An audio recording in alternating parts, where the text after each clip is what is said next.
mga bata, ako si Binibining Larry, ang inyong guro sa Filipino ngayong araw. Panibagong araw na naman at bagong aralin ang inyo na namang matututunan. Bago simulan ang ating klase, maaari bang tumayo ang lahat? At tayo muna'y manalangin. Ngayon ay manatiling nakatayo ang lahat. Tingnan ang inyong inyong ilalim ng upuan kung may basura at inyong itong pulutin. Pagkatapos ay ayusin ang hanay ng inyong mga upuan. Maaari nang umupo ang lahat. Sekretarya ng klase, maaari bang iulat kung may liban sa klase ngayong araw? Bago natin simulan ang bagong aralin, tayo muna'y manunood ng maikling kwento. Ang pamagat nito ay ang alagang manok ni Maria.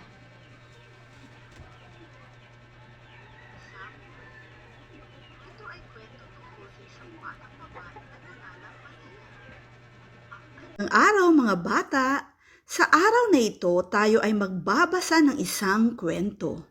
Ito ay kwento tungkol sa isang batang babaeng nagngangalang Maria at ang kanyang alaga. Ikaw ba, meron ka ring alaga? Tara, alamin natin kung ano ang alaga ni Maria sa kwento. Ang alagang manok ni Maria. Si Maria ay may alagang manok. Pinapakain niya ito araw-araw. Mataba ang kanyang manok. Inaalagaan niya ito ng mabuti. Ang manok ay isang inahin. Nangingitlog ito ng marami. Nilalagay ni Maria ang mga itlog nito sa malaking basket. Masaya si Maria na may alaga siyang manok. Araw-araw ay nakakakain siya ng paborito niyang nilagang itlog. O, naunawaan mo ba ang kwento? Subukan nating sagutan ang mga katanungan ukol dito. Sino ang may alaga? Tama, si Maria. Ano ang alaga ni Maria? Tama, manok. Ano ang paborito ni Maria kainin araw-araw? Tama, nilagang itlog. Mahusay mga bata. Kunin mo na ang iyong aklat at basahin muli ang kwentong Ang Alagang Manok ni Maria. Nagustuhan niyo ba ang ating pinanood na kwento mga bata? Kung ganun, ako ay may dalawang katanungan. Handa na ba kayong makinig? Ako'y nagagalak na kayo'y handa na. Bigyan muna ng 5 palakpak ang inyong mga sarili. Ngayon, ang unang tanong ay sino ang bata sa kwento? Tama, si Maria ang bata sa kwento. Siya ang tauhan sa maikling kwento.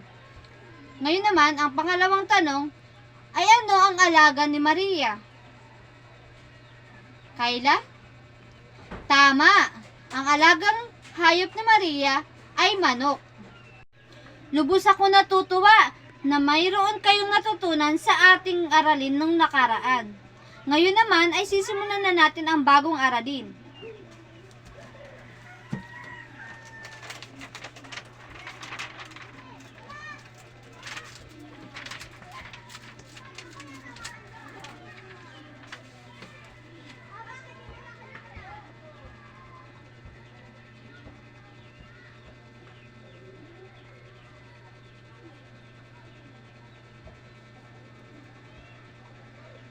Ang ating bagong aralin ay pagtukoy ng mahalagang detalye sa paksang narinig o pagbibigay ng paksa. Ano nga ba ang paksa? Ang paksa ang nagsasabi kung tungkol saan ang isang kwento o sanaysay. Maaari itong matagpuan sa unahan, gitna, o hulihan ng isang kwento o sanaysay. Naintindihan ba ang ibig sabihin ng paksa? Magaling! Ngayon naman ay tumungo tayo sa pagsasanay.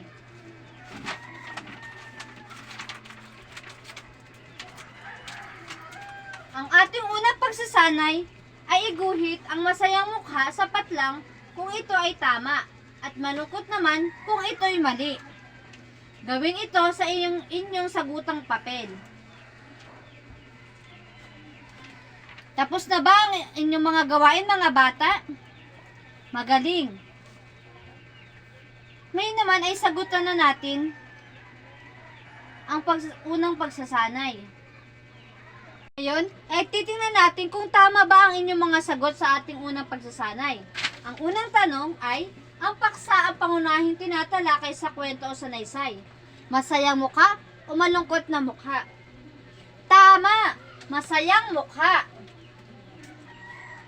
Pangalawang tanong, mahalagang malaman ang tao o bagay at pangyayaring pinag-uusapan sa kwento o sanaysay. Masayang mukha o malungkot na mukha? Tama! Masayang mukha. Pangatlong tanong, malalaman ang paksa ng kwento o sanaysay sa unang bahagi lamang. Masayang mukha o malungkot na mukha? Tama! Malungkot na mukha. Pang-apat na tanong, karaniwang sumasagot sa tanong na tungkol saan ang kwento. Masayang mukha o malungkot na mukha? Tama! Masayang mukha. Ang huling katanungan, mabilis na malalaman ang paksa ng kwento kung babasahin lamang ang wakas nito. Masayang mukha o malungkot na mukha? Tama, malungkot na mukha. Ngayon ay bilangin ang inyong mga tama at isulat sa taas ng inyong papel kung ilan ang score ninyo. Sino ang nakaliwang puntos? Magaling, palakpakan ang inyong mga sarili. Naka-4 na puntos. Magaling, bigyan ng 2 palakpak ang inyong sarili. Naka-3 puntos. Bigyan ng 1 palakpak ang inyong mga sarili. Lubos ako natutuwa na marami ang matataas na puntos sa ating unang pagsasanay. Ngayon naman, ay dadako tayo sa pangalawang pagsasanay. Ang panuto ay tukuyin ang paksa sa bawat sanaysay. Piliin ang letra ng tamang sagot. Gawin ito sa inyong sagutang papel. Sasabihin ko na lamang ang mga tanong o babasahin ko na lamang ang mga tanong at inyong sasagutan o ilalagay ang inyong mga sagot sa inyong mga sagutang papel. Unang tanong, matalik na kaibigan ang turing ko sa kanya. Kahit saan ako magpunta ay kasama ko siya. Mabilis siyang tumakbo at malakas kung kumahol. Palagi kami naghahabulan sa aming bakuran. Minsan isang araw, bigla na lamang siyang naging matamlay at ayaw kumain. Agad ko siyang dinala sa doktor. Kinabukasan, malakas na ulit siyang kumain at nakikipaglaro na sa akin. Tuwang-tuwa ako sa pagpabalik ng kanyang sigla, ang aso kong si Primo. Ano ang tamang paksa sa salaysay na ito? Letrang A, ang magkakaibigan. Letrang B, ang aking kalaro. C, masaya ang aming tahanan. D, ang aking alagang aso.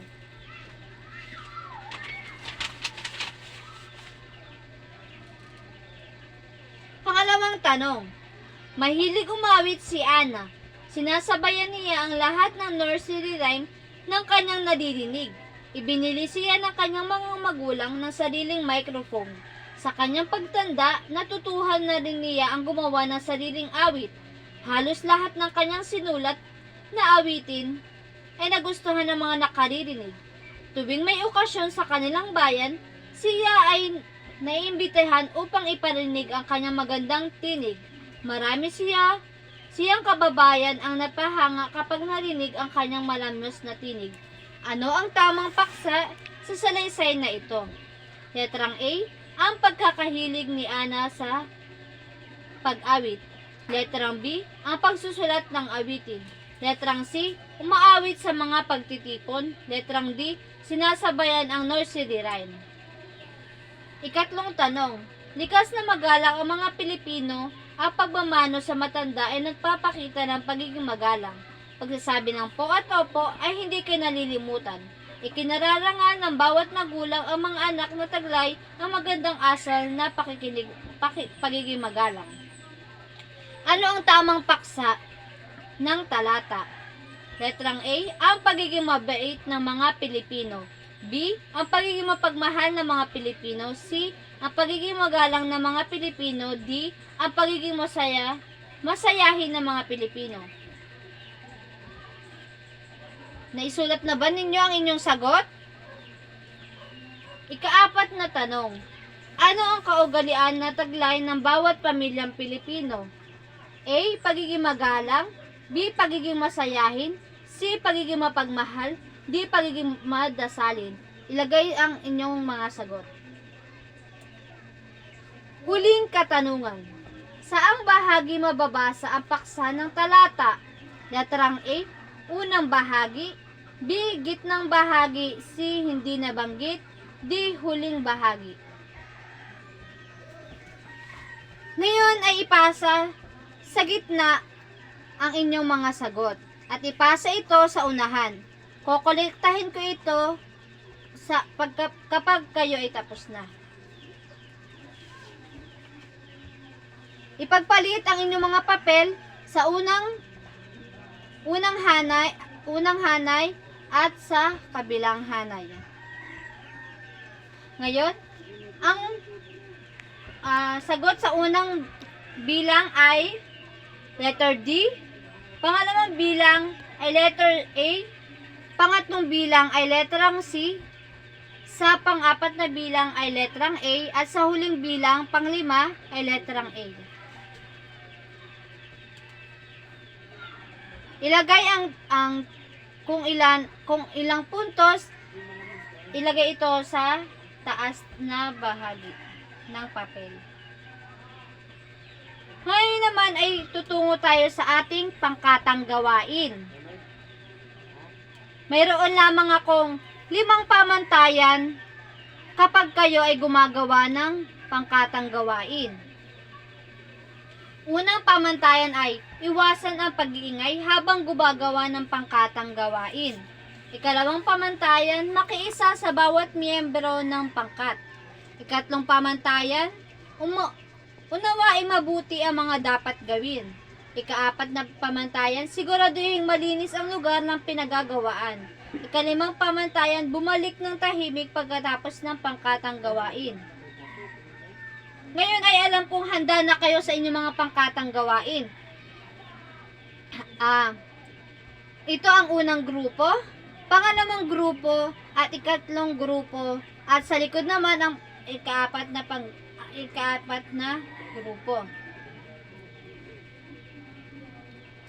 Ang bawat grupo ay susulat ng isang sanaysay ukol sa inyong mga naranasan sa panahon ng pandemya. Pipili lamang kayo sa inyong isang miyembro kung sino ang magbibigay ng kanyang naranasan sa panahon ng pandemya. Tapos na ba ang lahat? Lubos ako nasisiyahan na kayo ay tapos na. Maaari bang iulat ng unang grupo ang inyong sagot? Pangalawang grupo, ikatlong grupo, at pang-apat na grupo. Magaling! Lubos ako natutuwa na inyong naintindihan ang ating aralin ngayong araw. Ngayon naman ay pakikuha ang inyong kwaderno sa Filipino upang isulat ang inyong takdang aralin. Ang panuto sa takdang aralin ay magbigay ng inyong sariling refleksyon batay sa natutuhang aralin ngayong araw. Gawin ito o isulat ito sa inyong kwaderno sa Filipino. ang susundan nyo lamang na katanungan ay kung ano ang natutunan nyo sa araw na ito, at ang pangalawa ay kung ano ang naramdaman nyo sa natutunan nyo ngayong aralin. Ayun lamang mga bata, at sana ay marami kayong natutunan ngayong araw. Natutuwa ako na kayo ay partisipasyon sa ating aralin ngayong araw. Bigyan ng 5 palakpak ang inyong mga sarili.